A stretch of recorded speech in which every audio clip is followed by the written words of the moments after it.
ও মাই god ও miss করেছে। চলো আপনি যদি মিস্টার বিস্টের ল্যাব হাইব্রিড তৈরি করতে চান তাহলে এখানে যে কোনো একটাতে চলে যান। মানু, তোমাকে কিন্তু এই শটটা হিট করতেই হবে। ঠিক আছে, শুনতে পেয়েছো? এবারে পারবো।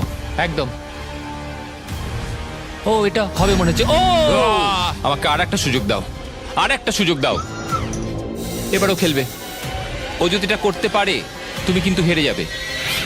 মিস। ও নো, রোবটটা জিতে গেল। রোবট আর মানুষের টাই হলো। আই এম সরি মানু। ও ঠিক আছে ভাই।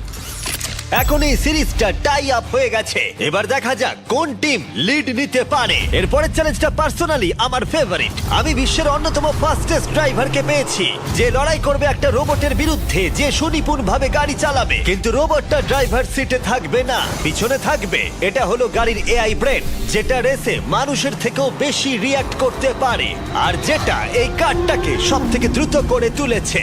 আমি এর আগে কখনো এরকম দেখিনি। জর্জ আর এআই এই রেসে একই মার্সিডিজ মডেল চালাবে।